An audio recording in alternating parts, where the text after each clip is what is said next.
Welcome to Rain's World, the podcast where life, development, leadership, growth, intentionality, and experience come into balance right before your very ears. And now, here's your tour guide into Rain's World, the president of Get Life in Balance, Rain Kansman.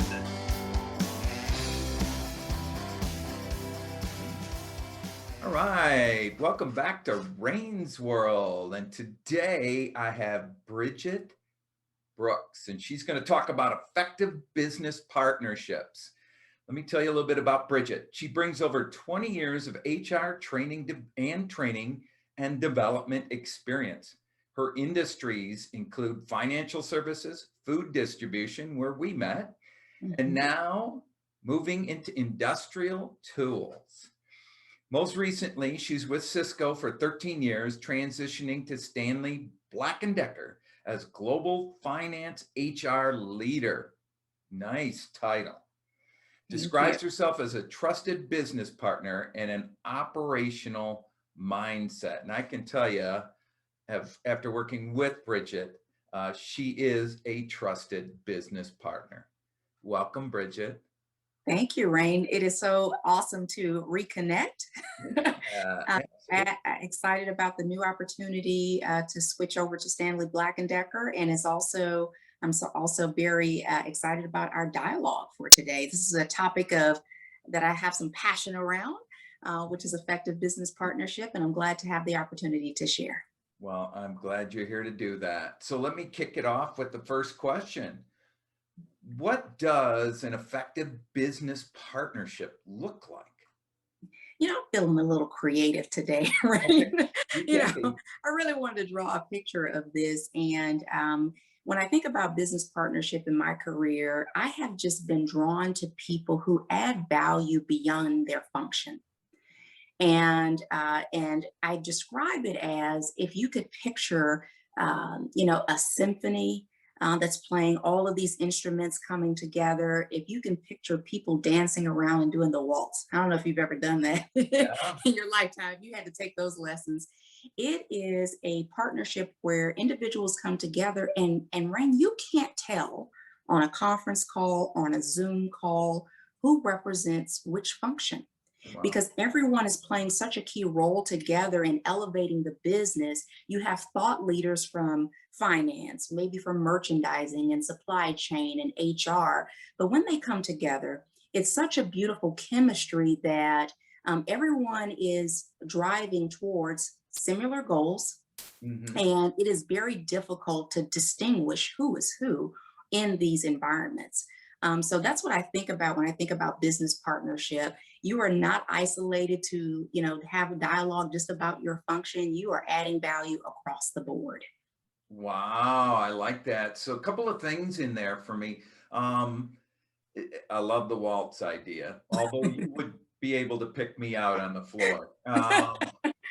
But with the idea of what you're talking about sounds so supportive as an atmosphere, right?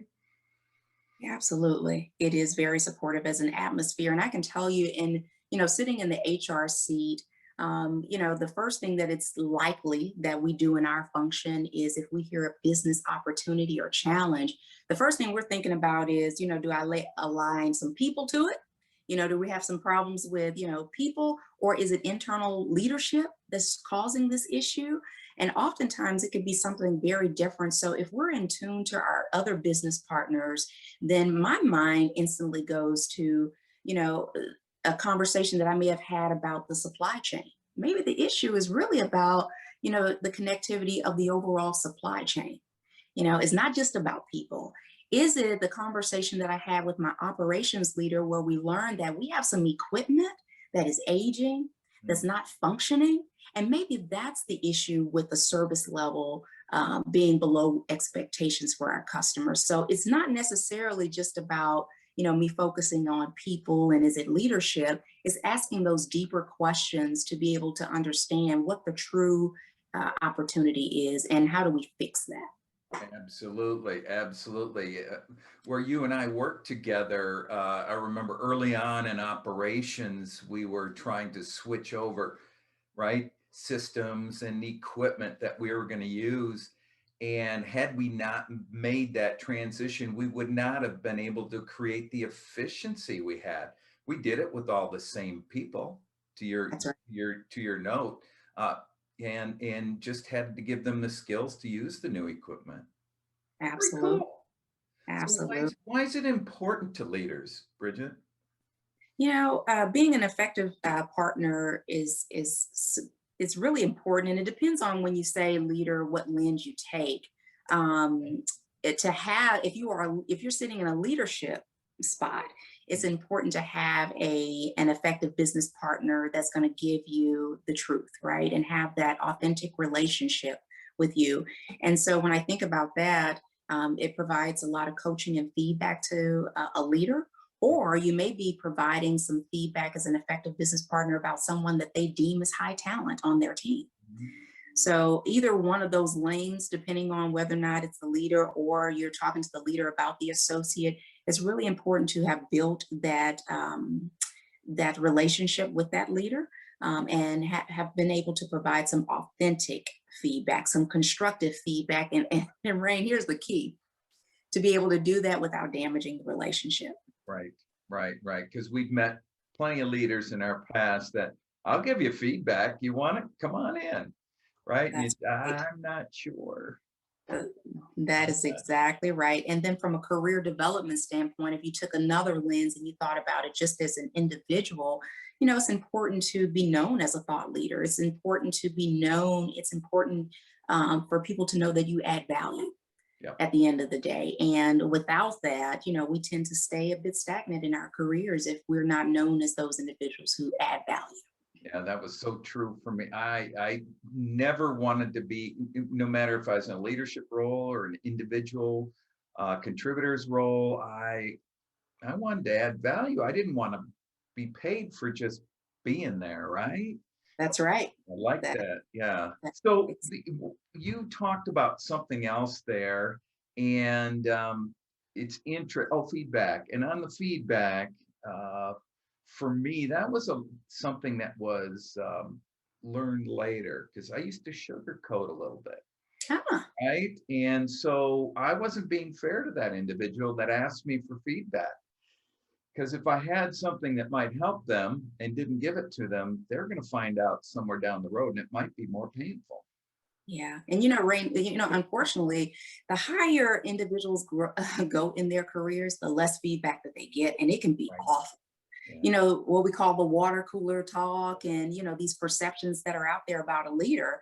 And it's just because they've elevated and people just stop being authentic with that feedback.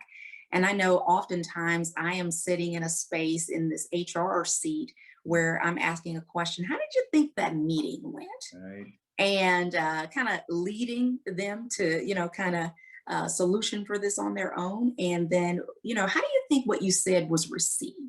Hmm. So it is going deep that way, and versus a lot of tell, helping people come to the conclusion themselves Right. about whether or not something that they stated really added value to the conversation, or if it just didn't push the business agenda forward at all. Sure.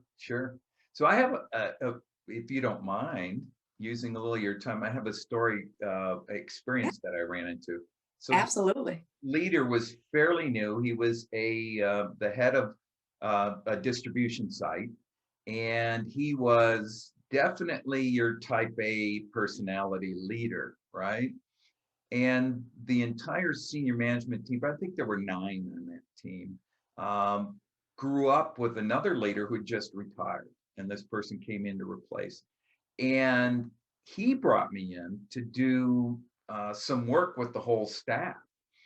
And one of the first exercises I asked them to do was that they needed to bring in one thing that everybody on that team did that was an issue with them building a better team, and one thing that they did that helped build better teamwork. And to a T, almost everyone for the new lead had just, oh, I couldn't find anything wrong, or I could, Oh, well, maybe this or that. To his credit, he stood up and he says, it's interesting. I guess if I want my perspective on how I'm doing, why do I need the head count? wow. Right? Wow. I'm giving you permission to give me feedback. And that actually prompted them to do so. Right? But he That's was, amazing. yeah. And it's an That important issue, isn't it? it is. It absolutely is an important issue. And, it takes leadership courage to stand up and even ask for, even when you're not getting it. It's sugar coated Yeah. for him to stand up and say, "Hey, I'm here. This is what I want. This is what I'm asking for." And oftentimes, people just kind of elevate and pass that feedback by. Yeah, Just not absolutely. not as interested. Rain, the other thing that I've done to open people up to feedback is just share some of the flaws where I just wasn't perfect in my career as a leader. And I have found that that has just opened up boundaries like I've never seen before. When there were challenges when I was new in my career and maybe my communication style wasn't fitting for the environment that I was in. And Mhm. when you share from a personal perspective about your struggles, and that is up the chain, Yep. as well as you're mentoring new people coming into an organization, it just removes those boundaries and allows people to be more authentic, and then they start to open up and share their authentic selves with you as well. And sometimes they'll share, what, I've gotten that feedback before. Right. Right. I didn't listen to it at the time, but I've heard that before. So Right. that comes into what we talked about earlier today. It's just about being that effective business partner, being a credible business partner. Mhm. Those are some of the avenues that allows these types of conversations to come through, which ultimately helps to move the business forward. That was a great learning lesson, Bridget. That's beautiful. Absolutely. And it's a great transition to my last question. Okay. Hey, you're setting me up. What does it take to create effective business relationships? You know, it's a few things for me. One, in order to create an effective business relationship, when we get a seat at the table, you have to show up and add value. We've talked about that component. Everybody doesn't get a seat at the table, but when you get an opportunity to drive business results and think about innovative ways in order to, whether it's capturing more of the market share, whether it's developing a deeper talent pipeline, whatever that is, when the opportunity presents itself, we want to be ready Yeah. and we want to add value to that conversation. The other thing that we've talked to just lightly is I have found that you create effective business relationships when you invest in the people that are important to your leaders. Yeah. And what that looks like is often, Rain, it is if I know one of my leader has on their top three, right? Board, top talent hypos within their organization, is reaching out to those individuals occasionally on a very casual basis, informally. It may be a cup of coffee, right? It could be as simple as sending an article. I thought this would be of interest to you. Let's take some time this week to, catch up for 30 minutes and talk about this. So investing in not only just the business and the objectives that are just day to day in our face, right? But it's also taking the time to invest in people and talent that's important to the folks that you support. Sure. That goes a long way in terms of being an effective business partner. And when you do that and you're having your one-on-one with those leaders and say, hey, by the way, I talked to Dawn last week, Mhm. and here are the things that we talked about. Or importantly, when you take that relationship a little bit, kick it up just a little bit, and you call Don and you say, hey, I'm working on this project, and I'd like to get your thoughts around ways that we can improve, or, what do you think the path is that we should go on? So not just having this kind of informal conversation, but also helping them to become thought leaders within the organization by asking them to add value into a project or a process that you're working on. Double benefit. I like Absolutely. that. Absolutely. Wow. So Bridgette, thanks for that. That again, that rang true as you were talking about that. I was going back in my experience thinking about some of those I guess projects and processes that were in place that I was part of. And yeah, the ones that came out that turned out most effectively were we used some of those processes that you just talked about. So that's, I love that. I love that. Great. Cool.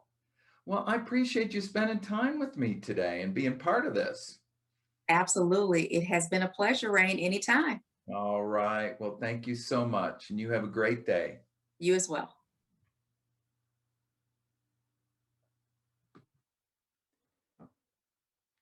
This has been another leadership lesson from Rain's World. If this kind of learning whets your appetite, leaving you wanting for another helping of this kind of content, visit me at getlifeandbalance.com.